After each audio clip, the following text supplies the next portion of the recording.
अस्सलाम वालेकुम। Which university के स्टूडेंट्स जो प्रोजेक्ट करेंगे या फिर इंटर्नशिप करेंगे, ज़ाहिर सी बात है प्रोजेक्ट करने के लिए किसी ना किसी अदारे का रुख करेंगे और वो अदारा आपसे रेफरेंस लेटर मांग सकता है। अगर रेफरेंस लेटर नहीं भी मांगता तो फिर आपको फिर भी कुछ ना कुछ करना पड़ेगा, सुपरवाइजर से रब्ता करना पड़ेगा। और आपको इंटर्नशिप जो स्टूडेंट्स करते हैं किसी भी अदारे से, तो फिर वो अदारा लाजमी आपसे रेफरेंस लेटर मांगता है। तो रेफरेंस लेटर विच यूनिवर्सिटी का स्टूडेंट कैसे मांगेगा?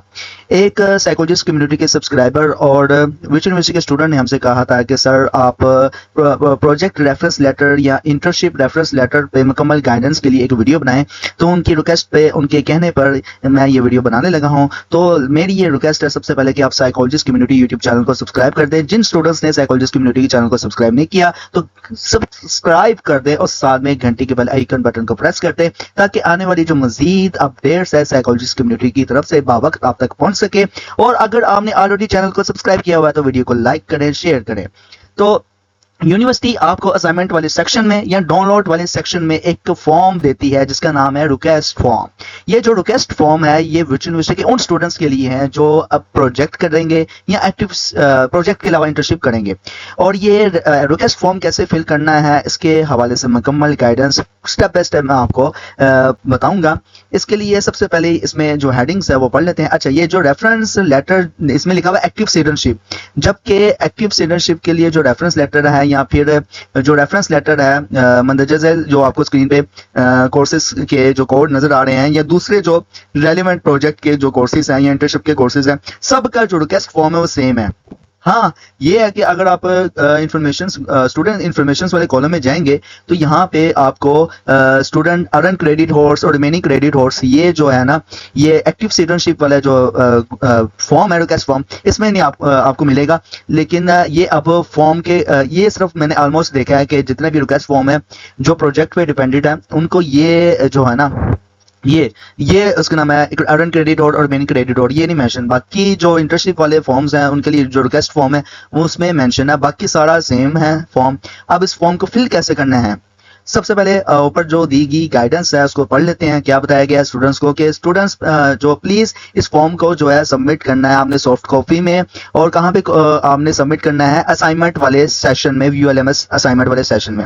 हाँ, एक और चीज बताता हूँ कि सपोज अगर आपने प्रोजेक्ट स्टार्ट किया तो प्रोजेक्ट के असाइनमेंट वाले सेक्शन में ये रेफरेंस रिक्वेस्ट जो फॉर्म है जो आप फिल करके सबमिट करेंगे तो वहां पे तो असाइनमेंट वाले सेक्शन में जब ओपन नहीं हुआ तो आप कहाँ पे आप सबमिट करेंगे फॉर्म? फिर आप अपने कोर्स के जो सुपरवाइजर है ना उनसे रब्ता करेंगे और उनसे कहेंगे कि मैंने ये रिक्वेस्ट फॉर्म जो है आईआरएल के लिए ये मैंने फिल कर लिया है, काइंडली आप मुझे प्रोजेक्ट रेफरेंस लेटर जो है वो इशू कर दें ताकि मुझे जो ऑर्गेनाइजेशन जिस ऑर्गेनाइजेशन से मैंने रब्ता किया प्रोजेक्ट के लिए या इंटर्नशिप के लिए बावक्त तो वो मुझे अपने वॉलंटियरली दाखिल कर सके ऑर्गेनाइजेशन के अंदर और मैं वहां पे एक्टिविटी परफॉर्म कर सकूं कोर्स जो कोर्स से रेलिवेंट है। ओके, आगे बताया गया कि आपको रिक्वायर्ड है कि आप प्रोवाइड करें जितनी भी इंफॉर्मेशन है वो रेफरेंस लेटर में मुनासिब और मुनासिब जगह में जो कि नीचे मेंशन है। और सबमिट करने से पहले रिक्वेस्ट है आपसे कि आप श्योर हो इंफॉर्मेशन के हवाले से जो भी आपने इंफॉर्मेशन प्रोवाइड की है कंप्लीट हो और करेक्ट हो, वरना क्या होगा कि आपका जो रिजेक्शन हो सकती है, आपको रिजेक्शन फेस करनी पड़ सकती है जो कि आपके रिक्वेस्ट और डिले होगा प्रोसेसिंग के लिए। किसके लिए? रेफरेंस लेटर के लिए।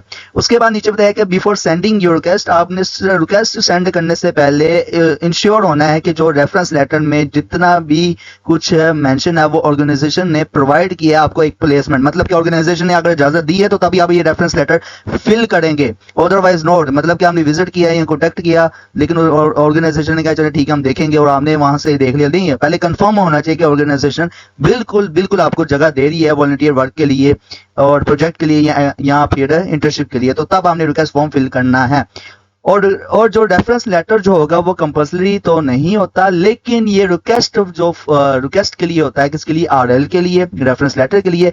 इसलिए आपके लिए जरूरी है कि आप ऑर्गेनाइजेशन से पहले अपनी सेटलमेंट कर लें, मतलब कि ऑर्गेनाइजेशन से पहले से इतना आप कंफर्म कर लें कि वो देगा इजाजत आपको इंटर्नशिप के लिए या प्रोजेक्ट के लिए जो आपके कोर्स के रेलिवेंट्स है प्रोजेक्ट। ओके, आगे ऑर्गेनाइजेशन जो है वो रिक्वायर्ड नहीं करती रेफरेंस लेटर, जबकि मैं ऑलमोस्ट लाहौर में काफ़ी जो हस्पताल हैं, प्राइवेट हस्पताल और रिहेबिलिटेशन सेंटर्स, वो कहते हैं कि MOUI साइन किया नहीं वर्चुअल यूनिवर्सिटी ने और इस पे फिर डिटेल से एक न्यू वीडियो इंशाल्लाह मैं बनाऊंगा तो क्या से पर वर्चुअल यूनिवर्सिटी के स्टूडेंट्स को फेस करना पड़ा एक और, क्योंकि वर्चुअल यूनिवर्सिटी ने ऑलमोस्ट MOUI साइन नहीं किया हुआ, जबकि जो सुपरवाइजर्स हैं, जो इंस्ट्रक्टर्स हैं, वो कहते हैं कि MOUI साइन किया हुआ है। लेकिन ऑलमोस्ट जितने भी यहाँ पे जो अदारे हैं, जैसे कि अल्हम्दुलिल्लाह मेरे साइकोलॉजी की फील्ड से ताल्लुक है, तो काफ़ी स्टूडेंट्स आते हैं, तो उनको जब मैं भेजता हूँ तो वो कहते हैं कि MOUI साइन नहीं किया हुआ, तो वो कह रहे हैं कि किस तरह से हम आपको रख लें।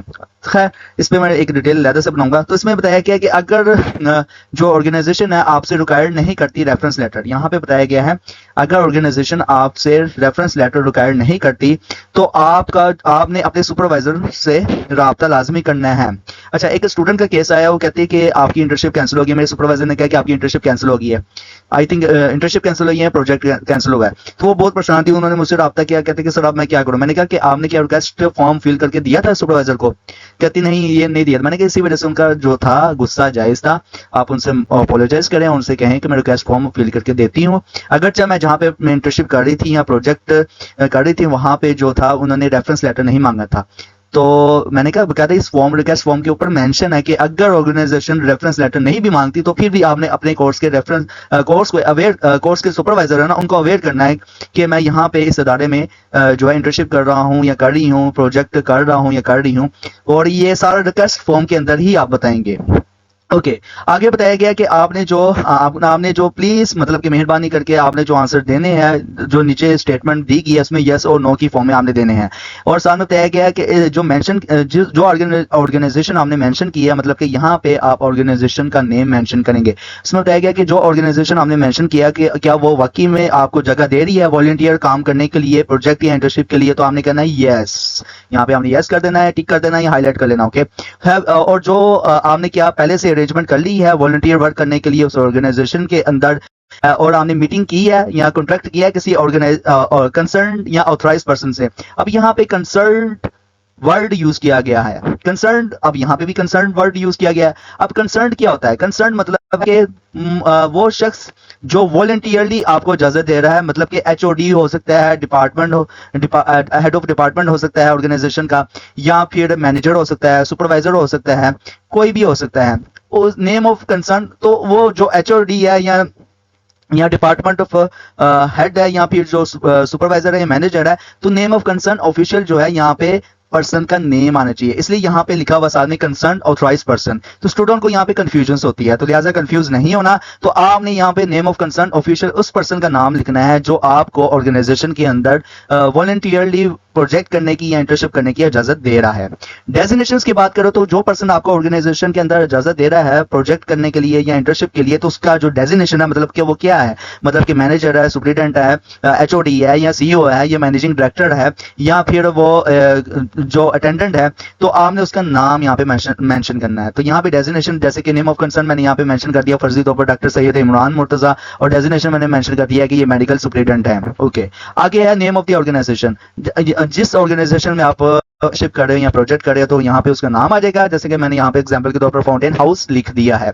एड्रेस ऑफ द ऑर्गेनाइजेशन की बात करें तो यहाँ पे मैंने जो ऑर्गेनाइजेशन एड्रेस है वो मेंशन कर दिया है, और सिटी की बात करें तो यहाँ पे मैंने लाहौर मेंशन किया है। अच्छा, यहाँ पे फोन और ईमेल, मतलब कि दोनों में से एक आप एक लाजमी मेंशन कर सकते हो, तो यहाँ पे मैंने फोन नंबर और ईमेल एड्रेस दोनों मेंशन कर दी हैं। आगे बताया गया कि जितनी भी फील्ड्स हैं वो टाइटल केस, मतलब कि जो पहला जो वर्ड है वो कैपिटल में हो, उसके बाद भी जितना भी डेजिग्नेशन है ना, जो ये डेजिग्नेशन है वो भी मुकम्मल क्लियर वर्ड के साथ मेंशन हो, ना कि एब्रीवेशंस के साथ मेंशन हो, लाइक दैट OM मतलब कि ओरिजिनल मैनेजर या डिपार्टमेंट हेड HOD, ठीक है, ये इस तरह से आपने मेंशन नहीं करना, बल्कि जो उसका सही वाला जो डेजिग्नेशन है पूरा उसको एब्रीवेशन, जैसे कि मैं यहाँ पे MS भी मेंशन कर सकता था डेजिग्नेशन शॉर्ट एब्रीवेशंस में, लेकिन नहीं, यहाँ पे आपने पूरा मेंशन करना है डेजिग्नेशन, मेडिकल सुपरिटेंडेंट है, हेड ऑफ डिपार्टमेंट है, तो HOD भी आप इस तरह एब्रीवेशन से नहीं लिखेंगे। ओके, आगे बताया गया कि आपने जो पोस्टल एड्रेस मेंशन करना है वो भी क्लियरली हो, ऑर्गेनाइजेशन का उसकी लोकेशंस भी क्लियरली हो, जैसे कि यहाँ पे एड्रेस और ऑर्गेनाइजेशन का जो नाम मैंने लिखा था उसका, और ये सब क्लियरली है, और उसका फोन नंबर सब कुछ क्लियर है, मुझे पता है कि इसका ओरिजिनल एड्रेस सब कुछ यही है। उसके बाद आपने जो रिपीट जो है ना हॉस्पिटल का नेम आपने एड्रेस के साथ नहीं मेंशन करना। अक्सर स्टूडेंट मिस्टेक करते हैं कि एड्रेस के साथ जो है ना हॉस्पिटल का नेम या फिर ऑर्गेनाइजेशन का नेम मेंशन कर देते हैं। उसके बाद आपने एक स्पेसिफिक ब्रांच का जो है ना अब बहुत सी ब्रांचेस होती हैं, तो जो एक स्पेसिफिक ब्रांच है ना, उसी ब्रांच का हमने पता लिखना। ये नहीं है कि उसके हेड ऑफिस का नाम लिख दें। जिस है जहां पे आप कर रहे हो ना, इजाजतनामा तो हेड ऑफिस ही मिलना है, लेकिन वहां पे ब्रांच में जो अथॉराइज्ड पर्सन जो आपको इजाजत दे रहा है ना, उसी के नाम ही रेफरेंस लेटर इशू होगा।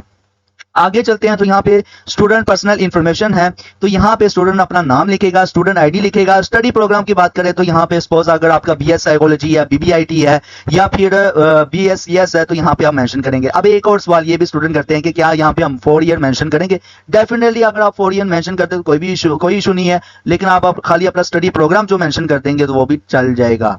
ओके, आगे है सेशन। सेशन कैसे पता चलेगा? सेशन अगर आपको नहीं पता, यहाँ अव्वल तो जिस साल हमने एडमिशन लिया है वही आपका सेशन है। अगर नहीं पता फिर भी तो आपको सेशन मालूम करने के लिए 2 तरह के तरीके हैं। पहले आप एलएमएस लॉगिन करने के बाद क्रेडिट बुक पे क्लिक करें, और यहाँ पे स्टूडेंट आईडी के साथ यहाँ पे आपको 022, जैसे कि मैं जूम कर लेता हूँ जरा,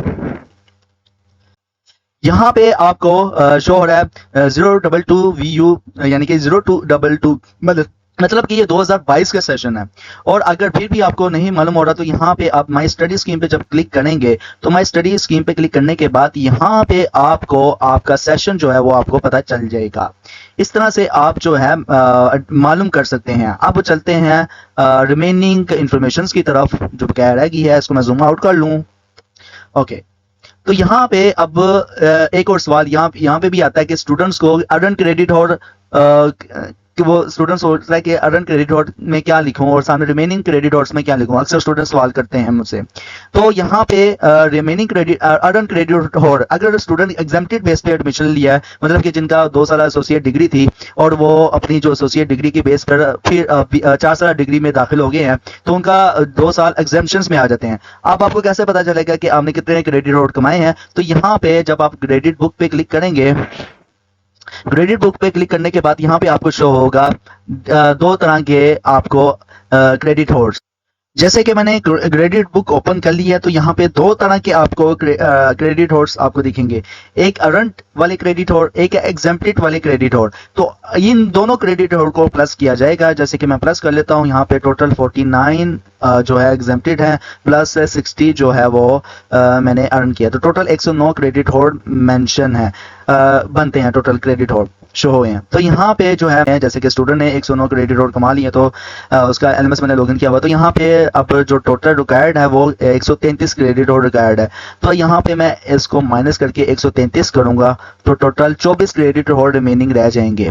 तो 24 क्रेडिट हॉर्स को यहाँ पे मैं मेंशन कर दूंगा इसके इस वाले सेशन में, रिमेनिंग क्रेडिट हॉर्स 24। यहाँ पे 109 मेंशन कर दिया मैंने, और यहाँ पे जो है वो मैं 24 मेंशन कर दूंगा। इस तरह से आप क्रेडिट हॉर्स कैलकुलेट करेंगे।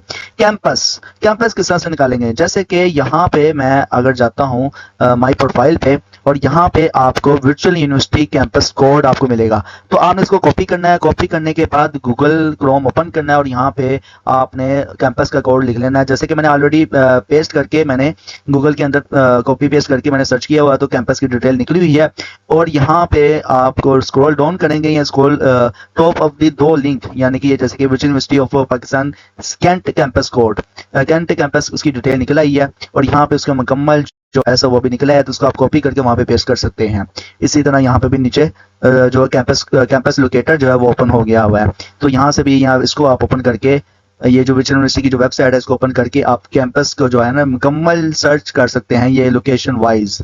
इसमें आपको मुकम्मल कैंपस की डिटेल भी इसमें शो हो जाएगी, वर्चुअल यूनिवर्सिटी जितने भी कैंपस है पूरे पाकिस्तान में। ओके, नेक्स्ट अब चलते हैं। वीडियो थोड़ी सी लंबी होगी, लेकिन मेरी कोशिश होती है कि अगर वीडियो अगर लंबी हो जाए तो एक्चुअल में मिसगाइड ना हो स्टूडेंट, और स्टूडेंट को मुकम्मल डिटेल, बिल्कुल मुकम्मल डिटेल से उसको सेटिस्फाई किया जा सके। ओके, आगे है सिटी, शहर में रहते हैं ना, उसका एड्रेस आएगा, मतलब कि परमानेंट एड्रेस में आप किस सिटी में रहते हैं, किस सिटी में परमानेंट रहते हैं। तो जैसे कि लाहौर में मैं रहता हूँ, तो लाहौर का यहाँ पे मेंशन करूंगा। कंप्लीट पोस्टल एड्रेस में आप अपने घर का मुकम्मल मुस्तकिल पता वो आप मेंशन करेंगे, परमानेंट एड्रेस मेंशन करेंगे कंप्लीट पोस्टल एड्रेस में। करंट कॉन्टैक्ट नंबर में आप अपना मोबाइल नंबर, रेजिडेंस में मतलब में अपने घर में किसी भी फर्द का नंबर जो है वो मेंशन करेंगे रेजिडेंस में। आगे नीचे बताया गया है कि नोट जितने भी फील्ड्स हैं वो आपने टाइटल केस के साथ मेंशन करनी है। टाइटल केस मतलब कि जो पहला जो वर्ड है, जैसे कि यहाँ पे अगर मैं ओपन करता हूँ इसको, तो यहाँ पे जो पहला वर्ड है डॉक्टर का डी कैपिटल है, सैयद का एस कैपिटल है, तो ये टाइटल केस है, मतलब कि पहला वर्ड जो है कैरेक्टर का वो कैपिटल है। ओके, नेक्स्ट अब चलते हैं, आगे बताया गया है आगे फिर बताया गया कि आपकी व्यू आईडी जो कार्ड है, उस व्यू आईडी कार्ड उसका जो ऊपर जो मेंशन है आपका आईडी, वो हमने मेंशन करनी है यहाँ पे स्टूडेंट आईडी में। इसके अलावा जो पोस्टल एड्रेस है वो भी मुकम्मल तौर पर ठीक हो और एक्सपेक्टिंग हो, और इसलिए क्योंकि आपने इंटर्नशिप जो रेफरेंस लेटर है वो उसमें मेंशन होना है, इसलिए आपने स्किप नहीं करना हाउस नंबर को, स्ट्रीट नंबर को और जितने भी रिलेटेड एड्रेस है उनको, क्योंकि ये आपके रेफरेंस लेटर के ऊपर मेंशन होना है। उसके बाद जो आपको जो आपने प्रोवाइड किया फोन नंबर वो भी बिल्कुल ठीक हो, एक्यूरेट हो। उसके बाद मैं बताया गया है इसमें कि इंटर्नशिप रेफरेंस लेटर है वो एक दफा ही आपको इशू होगा, आपको बार बार इशू नहीं किया जाएगा आपके कोर्स के सुपरवाइजर की तरफ से। इसलिए ऊपर इनिशियल बेस पे जो इंस्ट्रक्शंस है अगर इसको आप फॉलो कर लेंगे तो बाद में इस वाले स्टेप को आपको फेस करना नहीं पड़ेगा, वरना भी आपकी कॉम्प्लिकेशंस आपको फेस करना पड़ जाएगी सुपरवाइजर की तरफ से। तो इशू आपको जो है ना रेफरेंस लेटर एक दफा होगा, उसके बाद आप रैंडमली तौर पर अप्लाई नहीं कर सकते, मतलब कि एक दो दूसरी दफा अप्लाई नहीं कर सकते, ना ही तीसरी दफा अप्लाई कर सकते हैं रेफरेंस लेटर के लिए, जो कि किसी भी ऑर्गेनाइजेशन में आप रेफरेंस लेटर जो है वो आप इशू नहीं करवा सकते। इसके बाद फिर आपने श्योर करना कि जो ऑर्गेनाइजेशन है वो वाकई में आपको इंटर्नशिप या प्रोजेक्ट करने की इजाजत दे रही है। तो साइकोलॉजिस्ट कम्युनिटी यूट्यूब चैनल को अगर आपने सब्सक्राइब किया तो वीडियो को लाइक करें, शेयर करें अगर आपने ऑलरेडी सब्सक्राइब किया है तो। और इसके अलावा जो स्टूडेंट्स नए हैं फर्स्टली इस वीडियो को देख रहे हैं तो मेरी रिक्वेस्ट है कि आप साइकोलॉजिस्ट कम्युनिटी यूट्यूब चैनल को सब्सक्राइब कर दें और घंटी के बेल आइकन बटन को प्रेस कर दें ताकि आने वाली जो मजीद न्यू अपडेट्स हैं साइकोलॉजिस्ट कम्युनिटी की तरफ से बावगत आप तक पहुंच सके। इंशाल्लाह मिलते हैं नेक्स्ट वीडियो में। अल्लाह हाफिज।